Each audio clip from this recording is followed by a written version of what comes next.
सीताराम सीताराम राधे श्याम सीताराम। श्री हरिदास जी व्यास जी महाराज। कल हमने हरिदास जी की एक कथा सुनी थी। ये हरिदास जी दूसरे हैं, इनका नाम हरिदास जी व्यास जी है। वो हमारे बिहारी जी के प्राकट्य वाले थे।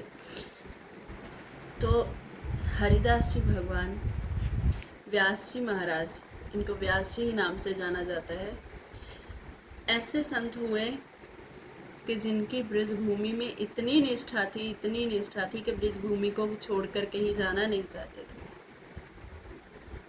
ब्रजभूमि को छोड़ना मतलब मुंह काला करना था इनके लिए। पाप समझते थे ब्रजभूमि से बाहर चले जाना। और यकीन मानना, अब भी ऐसे संत हैं। ये तो संत जी हुए 1567 मकर महीने में शुक्ल पक्ष की कृष्ण पक्ष की पंचमी तिथि को इनका जन्म हुआ 1567 संमत में। तो आज से 500 470 75 साल पहले की कथा है इन व्यास जी महाराज की।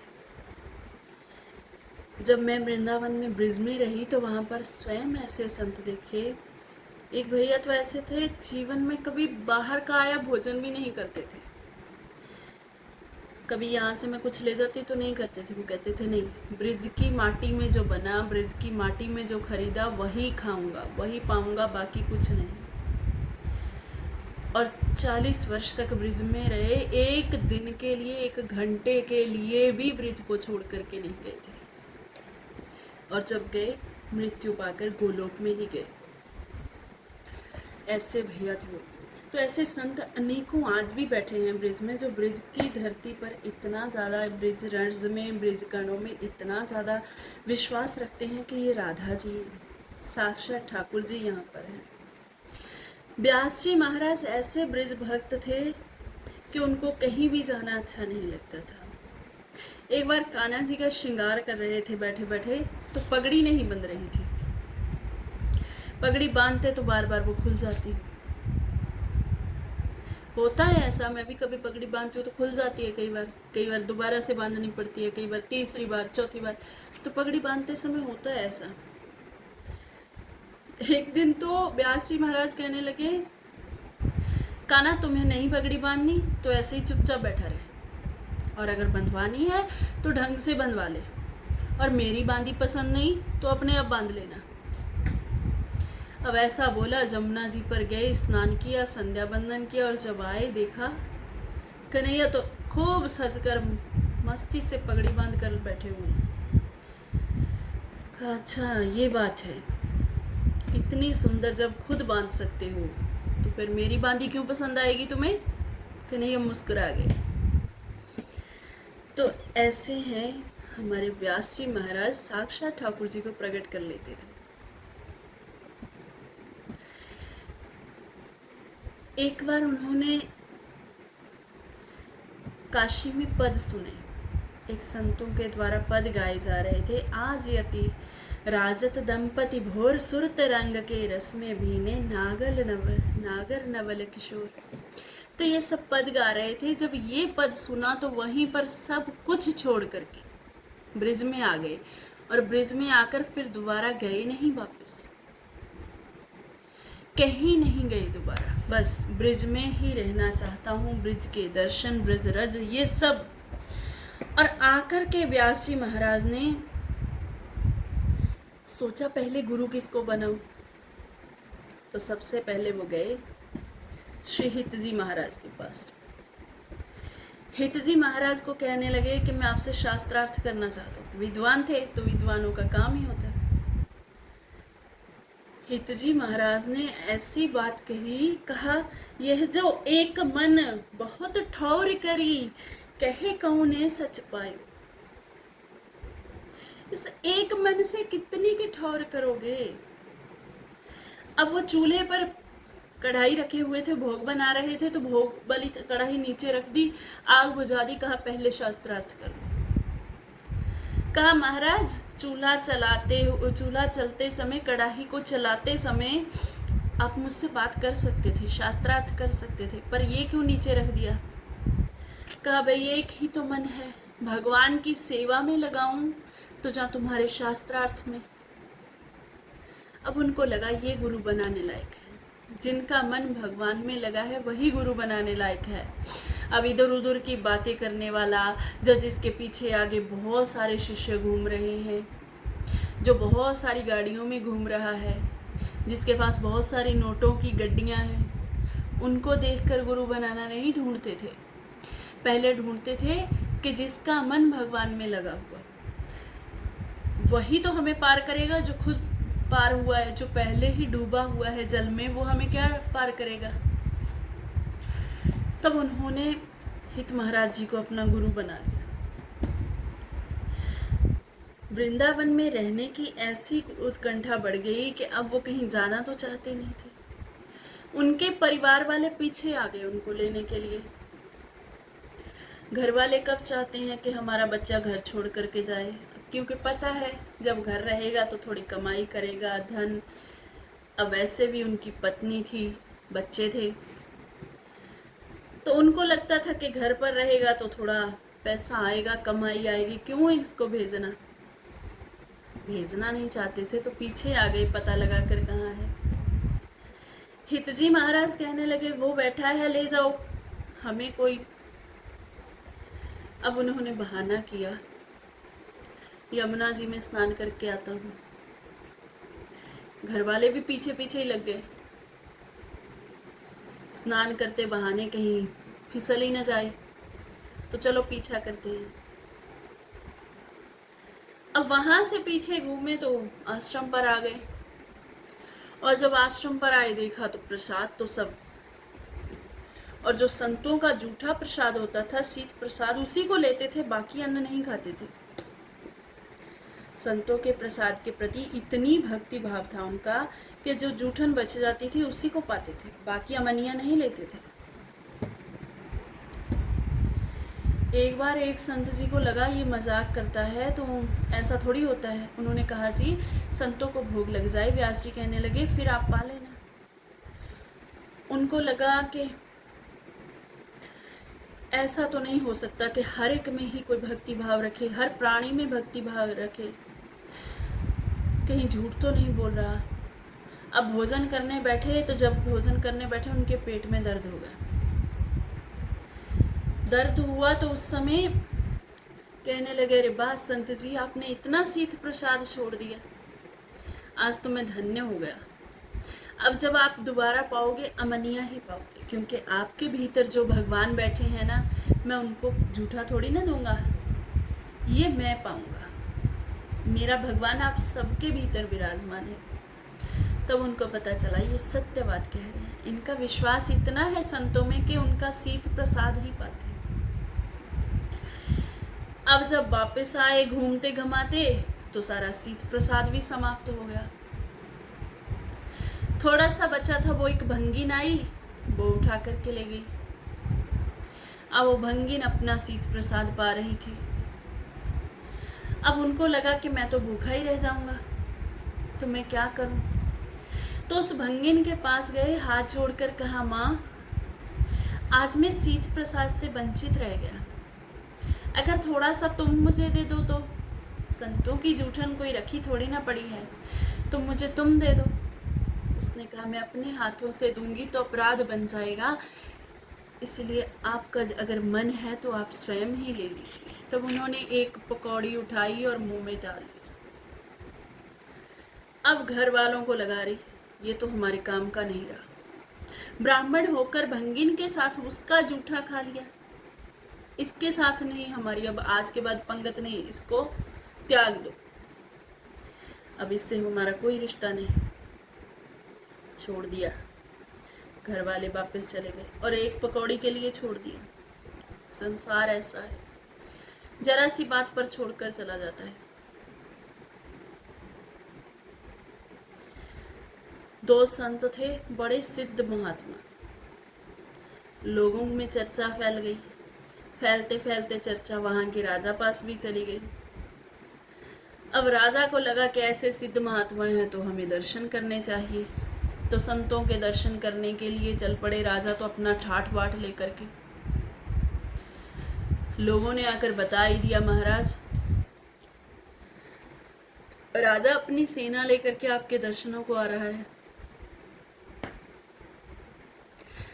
संतों ने आपस में मता पका लिया, कहा ये अगर एक दिन आया तो रोज रोज आना बना लेगा, इसलिए थोड़ा कोई दिखावा करना पड़ेगा। तो जब राजा आया, अभी थोड़ा दूर ही था, एक रोटी थी उसको आधी आधी कर लिया, तूने ज़्यादा ली, तूने ज़्यादा ली, तुम मुझे दे, तुम मुझे दे, मैं ज़्यादा भूखा हूँ, तो मैं ज़्यादा भूखा हूँ। तो आपस में झगड़ पड़े। राजा दूर से उनका झगड़ा देखकर कहता है, भुक्खड़ हैं दोनों, भूखे मर रहे हैं, कौन से सिद्ध संत हैं, कोई सिद्ध नहीं है, चलो यहाँ से। तो वहीं से वापिस हो गया।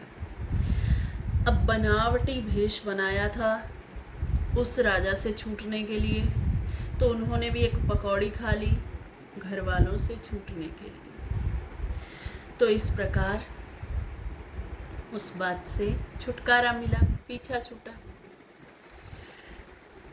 मधुकर शाह नाम का राजा था। अब उस राजा ने सोचा कि घर वालों की बात नहीं सुनी तो मैं ही चलता हूँ, मैं ले आता हूँ, मेरे तो गुरु हैं, हरिव्यास जी उनके गुरु हैं, तो मैं ले आता हूँ अपने गुरु को। गुरु की पत्नी, गुरु जी जब हमारे राज्य में बैठते हैं गद्दी पर तो सबको अच्छा अच्छा उपदेश देते हैं, तो मैं उनको ले आता हूँ। चले गए। श्री हितजी महाराज जी के पास जाकर के कहा, महाराज आत्म कल्याण अच्छा है कि लोक कल्याण अच्छा है? हित प्रभु जी कहने लगे, आत्म कल्याण की उपेक्षा लोक कल्याण ज्यादा अच्छा है। कहा, तो प्रभु फिर मेरे गुरुदेव व्यास जी लोक कल्याण क्यों नहीं करते, यहाँ अपनी आत्मा के कल्याण के लिए आकर ब्रिज में क्यों बैठ गए? मैं उनको लेने आया हूँ, आप आदेश कर दीजिए मैं ले जाऊं। कहा, तुम्हारी बात तो सही है, ले जाओ। अब व्यास जी महाराज ये बात सुन ही रहे थे। तुरंत अंदर गए, काला तेल पड़ा था, सारा मुंह पर मल लिया और भाग निकले वहां से। ब्रज रज में वृक्षों को लिपट लिपट कर रोने लगे। हितजी महाराज तक बात पहुंची तो उन्होंने कहा, बस करो, रहने दो, मधुकर शाह क्यों जिद करते हो? व्यास जी जब नहीं जाने चाहते तो क्यों इनको लेकर जाते हो, छोड़ दो इनको। और उनके हालातों को देख करके हितजी महाराज कहने लगे, तुम अखंड अनंत इस ब्रिजभूमि में ही राज्य करो, इसमें ही रहो, तुम्हारा सौभाग्य बढ़े इस भूमि पर। अब बड़े प्रसन्न हुए। कुछ समय बीता, हितजी महाराज पूछते हैं, व्यास से एक बात बता, जब तुम्हें जाना ही नहीं था तो तुम मुंह क्यों काला किया? बड़ा ही सुंदर उत्तर दिया। कहा, जो ब्रिज को छोड़कर चले जाते हैं उनके मुख दरगाह में भी काले और पृथ्वी पर भी काले। जो सब विषयों को छोड़कर के ब्रिज में आ जाते हैं वो सदा गोरे रहते हैं। तो इसलिए मैंने पहले ही मुंह काला कर दिया कि कहीं अब यहाँ से निकलकर विषयों की ओर ना जाना पड़े। और ब्रिज का अर्थ होता है व्यापक। भगवान जहाँ पर ब्रिज रज है, जहाँ तुलसी महारानी है, वृंदा का अर्थ तो यही है, तुलसी महारानी। जहाँ गौ माता है, जहाँ गोपाल है, तो हर घर में ब्रिज होना चाहिए। वहाँ रहोगे तो ब्रिज में रहोगे, हर घर को ब्रिज बनाओ। तो वैसे व्यास जी महाराज हैं कि उनके पति, उनकी पत्नी, उनके 3 पुत्र और 1 पुत्री, चारों ही आ गए। अब वो आकर के रहने की जिद करने लगे पास, तो मना कर दिया। हित महाराज जी कहने लगे, चिंता मत करो, भजन में कोई बाधा नहीं पड़ेगी, ये देवी भोजन बनाने में सेवा करेगी, बालक बंटवारा करें, भोजन में बांटने के सेवा करेंगे, तो सब अच्छे से होगा, झाड़ू पोछा सब करवाएंगे हमारे साथ, तो मैं पति भाव नहीं रखेगी, चिंता मत करो। गुरु की बात मान ली, रहने की आज्ञा दे दी। अब पत्नी ने एक दिन क्या किया, मन में आया कि मेरा पति संतों की जूठन ही तो खाता है, शीत प्रसाद ही तो लेता है और तो कुछ पाता नहीं, तो दूध की थोड़ी सी मलाई डाल दी उसमें। अब उस मलाई को देखकर बहुत क्रोध आया, कहा निकल जाओ, आज से भंडारे में तुम्हारी सेवा का कोई अधिकार नहीं, अधिकार छीन लिया। अब उसको दुख हुआ, 3 रात्रि 3 दिन बिना भोजन खाए पिए बैठी रही। व्यास जी महाराज को पता लगा तो उन्होंने कहा एक बात पर तुम्हें क्षमा करूंगा, जितने भी तुम्हारे पास आभूषण हैं सब के सब बेच दो और उनसे एक भंडारा करो जिसमें सब संत आए, संतों का भंडारा हो, तब तुम्हें माफ करूंगा। अब गुरु पत्नी थी, राजा का दिया बहुत धन था, बहुत सोना चांदी था, सब का सब बेचकर उन्होंने भंडारा किया और उस भंडारे में संतों को प्रसाद पवाया, तब जाकर के उनको फिर से अधिकार मिला। उनकी कन्या का विवाह रख दिया गया। अब विवाह तो करना ही था, कन्या का विवाह रख दिया। अब मालपुए, खीर, गुलाब जामुन, रसगुल्ला, जितने भी पदार्थ मिले सबके सब उठाए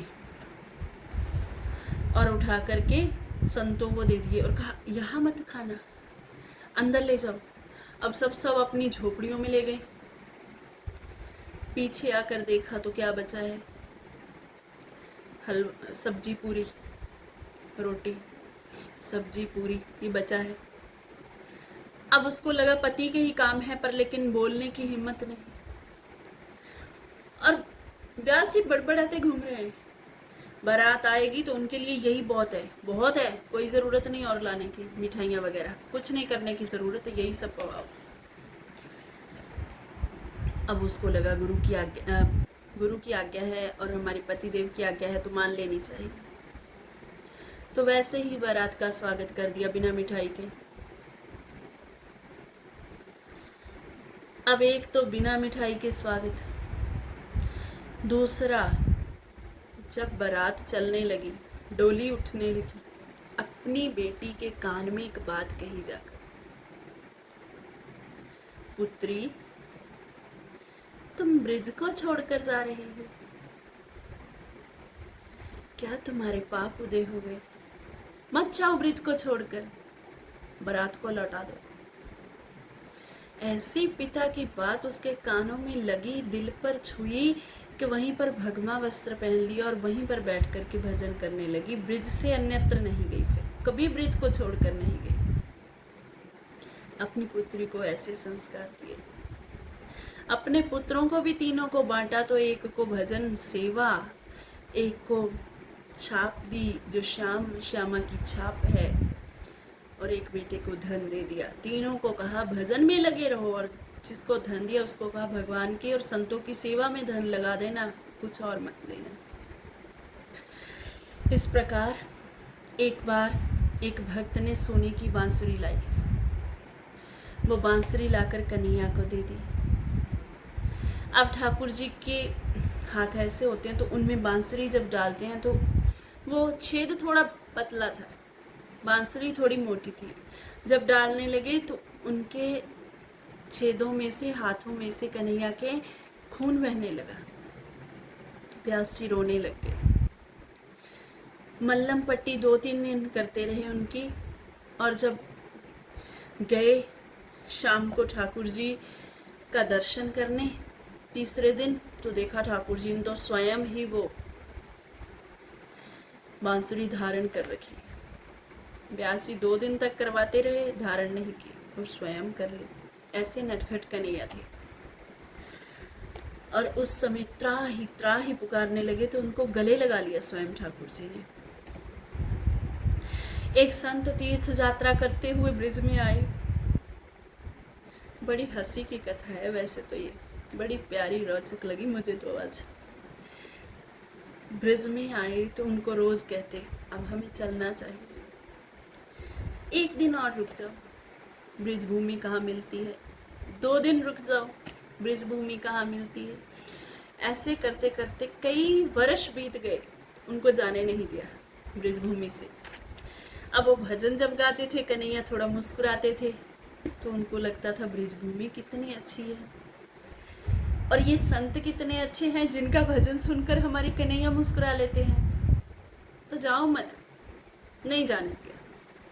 एक दिन तो संत जी पीछे ही पड़ गए, अब मैं आज जाऊंगा। तो कहा ठीक है, तुम जाना चाहते हो तो एक काम करो, बस एक ही काम, ये जो अपना बटुआ झोली है ना, ये यहाँ रखो और स्नान करके आओ। अब वो स्नान करने चले गए।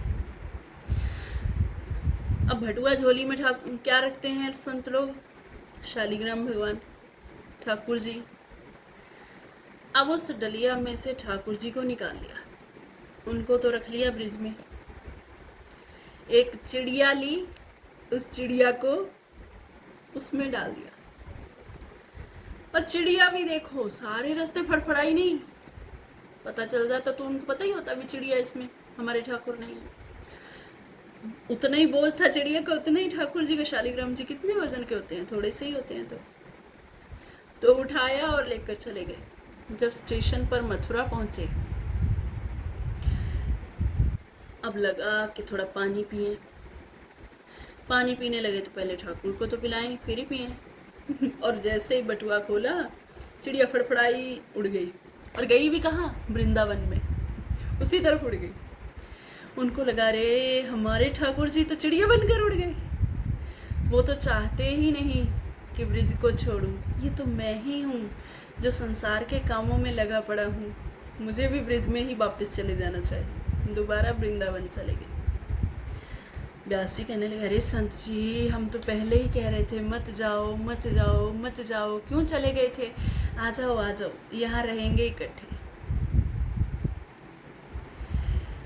अब जब संत जी से बातें लगे तो धीरे से उनके ठाकुर जी को उनके उसी बटुआ में रख दिया।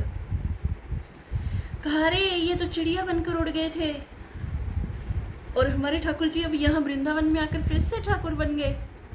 कमाल हो गई, मैं आश्चर्य हूँ इस बात से कि ऐसा कैसे संभव हुआ।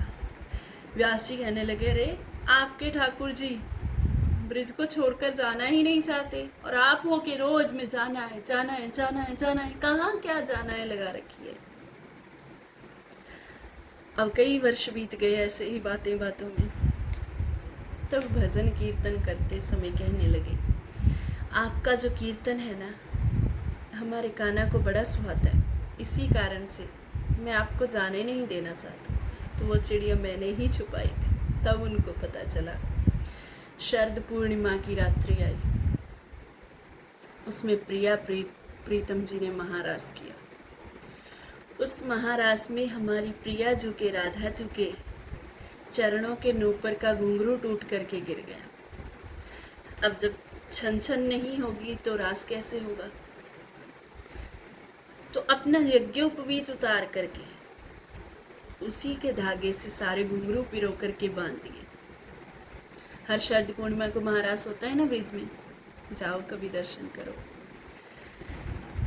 तो वैसे तो प्रतिदिन होता है, ठाकुर जी तो प्रतिदिन करने आते हैं, लेकिन वो शरद पूर्णिमा की रात्रि को रास मंडली वाले करते हैं और हर ब्रिज में हर मंदिर में होता है। और जब उनको बांध दिया, सब संत कहने लगे धन्य है ये यज्ञोपवीत। उस यज्ञोपवीत के लिए अगर थोड़ा सा भी उसमें कोई टूट जाता है तंद तो उसको नया पहन लेते हैं, लेकिन धन्य है जिनका यज्ञोपवीत श्री राधा जी को पहना दिया गया। आजीवन पर्यंत जिस यज्ञोपवीत का भार हमने ढोया है, वो यज्ञोपवीत आज धन्य हो गया जिसको पहन करके श्री राधा जी ने महारास किया है। तो ऐसे हमारे हरिराम व्यास जी महाराज, मैदा मिश्री मुहरे मेरे वृंदावन की धूल। ये मिश्री, ये मिठाई, रसगुल्ला, ये सब ब्रिज की धूरी से समानता नहीं कर सकते।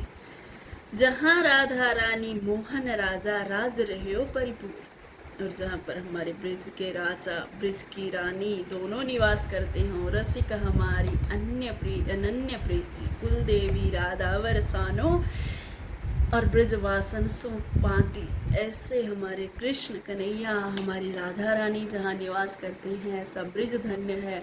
और धन्य है ऐसे संत हरिनाम व्यास जी, जिन्होंने ब्रज की रज को छोड़ा नहीं, ब्रज में ही निवास किया। जय जय श्री राधे श्याम।